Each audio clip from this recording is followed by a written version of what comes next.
അതായത് അസൂയ തോന്നുന്ന രീതിയിൽ, അതായത് അസൂയ തോന്നിപ്പോവും. അതായത് രാധിക സരത്കുമാറും മമിതയുടെ ഒരു കോമ്പോ ഉണ്ട്, അടിപൊളിയാണത്. അത് നമുക്ക് ഒരിക്കലും ഈ ഇന്റർവൽ ആവണോ അറിയൂല, അത്രയ്ക്ക് അടിപൊളിയായിട്ട് ചെയ്തേക്കണം. മമിതയും രാധിക സരത്കുമാറും നല്ല രസമാണ് കോമഡിയൊക്കെ. ഇന്റർവൽ ശരിക്കും ഒരു ഫീൽ ഗുഡ് മൂവിയാണ്. ഒരിക്കലും ഒരു എന്താ പറയുക ആക്ഷൻ മൂവി പ്രതീക്ഷിച്ച് പറയരുത്. ഫാമിലി ആയിട്ട് അടിപൊളിയായിട്ട് രസമായിട്ട് ഇത് കാണാൻ പറ്റും.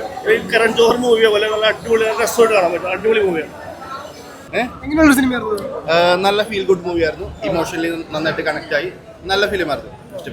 സൂര്യയുടെ ഒരു കംബാക്ക് ആണോ? കംബാക്ക് എന്ന് വെച്ചാൽ ഓൾറെഡി കറുപ്പുണ്ടല്ലോ.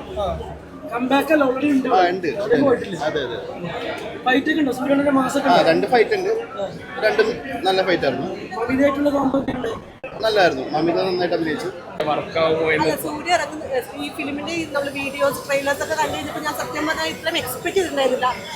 സത്യം പറഞ്ഞാൽ ഒരു എക്സ്പെക്ടേഷൻസ് ഇല്ലാണ്ട് ഞാൻ വന്നത് ഫിലിം കാണാൻ വേണ്ടിയിട്ട്. പക്ഷേ നല്ല രസമുണ്ട്. നമുക്ക് ഫുൾ ആ ഒരു ഫ്ലോയിൽ ഇങ്ങനെ കണ്ടിരിക്കാം. ഒട്ടും തന്നെ ബോറടിച്ചില്ല. എനിക്ക് തോന്നുന്നു 2.25 മണിക്കൂറുണ്ട് മൂവി, പക്ഷേ ഒരു തരി പോലും ബോറടിച്ചില്ല എന്നുള്ളതാണ് സത്യം.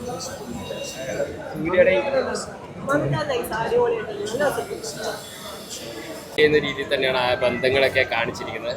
നല്ല പെയറിംഗ് ആണ്. അത് സെക്കൻഡ് ഹാഫിലേക്ക് പോകുമ്പോൾ അവർ കുറച്ചുകൂടെ മമിതയുടെ ക്യാരക്ടർ ഒരു മെച്യൂർഡായിട്ടൊക്കെ മാറുന്നുണ്ട്.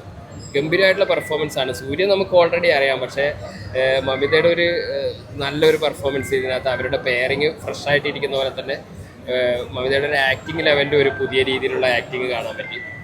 മൊത്തത്തിൽ ഫാമിലി ആയിട്ട് നമുക്ക് ഈ ഒരു ഓണം ഈ ഒരു ഇങ്ങനെയുള്ള ഒരു സെലിബ്രേഷൻ ടൈമിൽ ഫാമിലി ആയിട്ട് കാണാൻ പറ്റുന്ന രീതിയിൽ തന്നെയാണ് സിനിമ വന്നിരിക്കുന്നത്.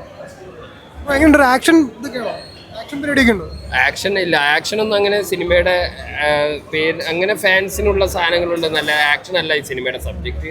ഫാമിലി റിലേഷൻസും അത് തന്നെയാണ് മെയിനായിട്ട് സബ്ജക്റ്റ് വരുന്നത്.